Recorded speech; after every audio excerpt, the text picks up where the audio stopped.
خیبر تمہاری آخری فتح ہے، اس کے بعد تمہاری کوئی فتح نہیں ہے۔ یہ بات کس نے کہی؟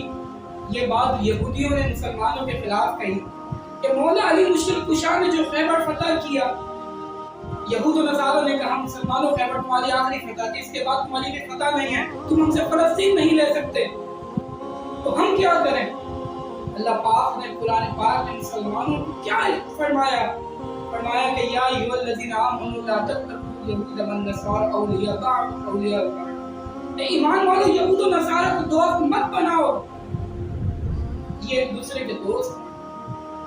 یہود و نصارہ ایک سازشی قوم ہے جو بچوں کو تو شہید کرتی ہے اور ایک جگہ حقوق انسان کی بھی بات کرتی ہے، ہیومن رائٹس کی بات کرتی ہے، تو اب بچوں کو شہید کرنا، خواتین کو مارنا کون سا ہیومن رائٹس آ گیا؟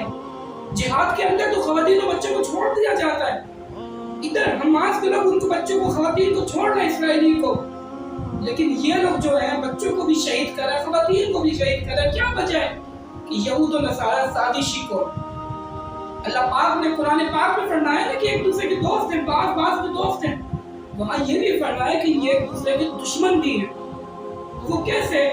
وقالت اليهود ليست النصارى على شيء وقالت النصارى ليست اليهود على شيء، کہ یہ ایک دوسرے کے دشمن ہیں، لیکن کون سی بات یہود و نصارہ کو ایک کر دیتی ہے کہ یہ دونوں ایک ہو جاتے ہیں؟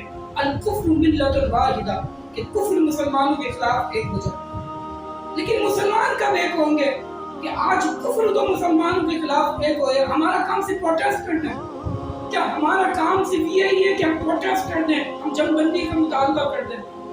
مسلمانوں ان کے لیے دعا کریں، جہاں تک ہو سکے پاکستان کی جو این جی اوز ہیں، ملک کی این جی اوز، ان کے ساتھ دیں۔ اللہ پاک نے قرآن نے فرما دیا کہ ایک دوسرے کے دوست ہیں، ایک دوسرے کے دشمن بھی ہیں۔ یہ لوگ تو دشمن تو ہیں، لیکن دوستی کس چیز سے مجبور کرتی ہے؟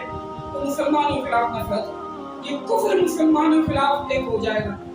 میرے رب نے قرآن پاک میں ارشاد فرمایا وَلَن تَرْضَ عَنْكَ الْيَهُودُ وَلَا النَّصَارَىٰ حَتَّىٰ تَتَّبِعَ مِلَّتَهُمْ، کہ اے ایمان والو یہود و نصارہ تم سے ہرگز راضی نہیں ہوں گے۔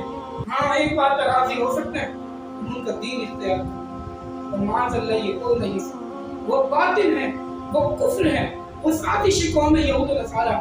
ہم مسلمان ان کے دین کو قبول نہیں کر سکتا، تو جنہوں نے ان کے دین کو قبول کیا، جنہوں نے ان کو قبول کیا، جنہوں نے ان کا ایکسپٹ کیا، آج ان کے ملک میں صحیح نظام چل رہا ہے، لیکن مسلمانوں نے ان کو ایکسپٹ نہیں کیا۔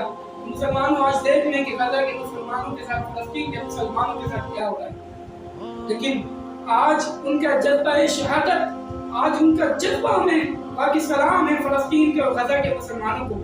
اور سرکار علیہ السلام کی حدیث یاد آتی ہے ابو یعلا میں، اور کنز الایمان شریف کے اندر یہ حدیث موجود ہے کہ میرے آقا تو جہاں علیہ السلام نے فرما دیا کہ لا تزال عصابۃ من امتی، میرے آقا نے فرمایا میری امت میں ایک گروہ، میری امت کا ایک جماعت، یقاتلون علی ابواب دمشق وما حولہ، شام جو دمشق شام کا دارالحکومت ہے، اس میں اس کے دروازوں پر ان سے قتال کرتے رہیں گے، اور جو اس کے ارد گرد ہیں وہ قتال کرتے رہیں گے، ان سے جہاد کرتے رہیں گے۔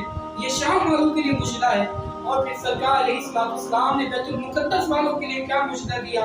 وہ فرمایا وعلی ابواب بیت المقدس وما حولہ، اور بیت المقدس کے دروازوں پر اور اس کے جو ارد گرد ہیں قتال کرتے رہے گی میری امت کی ایک جماعت۔ میرے آقا نے ان کو اپنی طرف نسبت کر کے فرمایا میری امت کی ایک جماعت وہ بیت المقدس کے دروازوں پر اور اس کے ارد گرد قتال کرتی رہے گی، لا یضرهم اسلام من خذلهم، اور ان پر بربادی مسلط کر دینے والے ان کو برباد نہیں کر سکیں گے، کہ ان کو رسوا کرنے والے جو ان کو رسوا کرنا چاہتے ہیں ان کا رسوا کرنا ان کو نقصان نہیں دے گا، یعنی ان پر جو بربادی مسلط کرنا چاہتے ہیں ان کو کبھی رسوا نہیں کر پائیں گے، یعنی ان کو موقف سے پیچھے نہیں ہٹیں گے وہ مسلمان۔ تو اے مسلمان فلسطین، اے شام کے مسلمان، میرے آقا نے تمہیں مشدہ سنایا کہ تم قیامت تک ان سے لڑتے رہو گے، کہ میرے آقا نے یہ بھی فرمایا ظاہرین علی الحق، وہ حق پر رہیں گے الی ان تقوم الساعہ، یہاں تک کہ قیامت آ جائے گی۔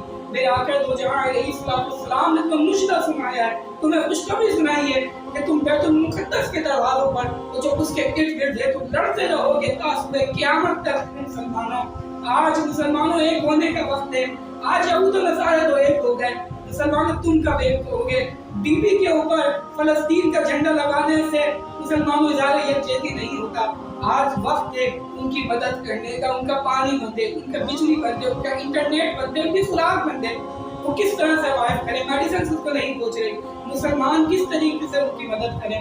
جو مسلمان ان تک پہنچا رہے ہیں ان کا ساتھ دیں، ان این جی اوز کا ساتھ دیں۔ اللہم انصر الاسلام والمسلمین، اللہم انصر الاسلام والمسلمین بجاہ النبی المصطفیٰ۔ اللہ پاک مسلمانوں کی مدد فرمائے، فلسطین کے، غزہ کے، شام، یمن کے، کشمیر کے، جہاں جہاں کے بھی مسلمانوں کو ظلم و ستم ہو رہے ہیں، اللہ پاک مسلمانوں کی مدد فرمائے۔ مسلمانوں آج وقت ہے ایک ہونے کا، آج وقت ہے ایک ہونے کا۔ جس طریقے سے بھی آپ اپنے مسلمان بھائیوں کی مدد کر سکتے ہیں مدد کریں۔ ہم تو خواتین اور بچوں پر ہاتھ نہیں اٹھاتے، لیکن وہ ظالم کتنے کتنے بچوں کے اوپر ظلم برسا رہے ہیں، خواتین کے اوپر کس طریقے سے ظلم کر رہے ہیں۔ اللہ پاک ان کو نیست و نابود کرے اور مسلمانوں کی مدد کرے۔ ہم اللہ سے دعا کرتے ہیں اللہ پاک سرکار علیہ السلام کی امت کی مدد فرمائے۔ اللہم انصر الاسلام والمسلمین، اللہم انصر الاسلام والمسلمین، اللہم انصر الاسلام والمسلمین بجاہ النبی المصطفیٰ۔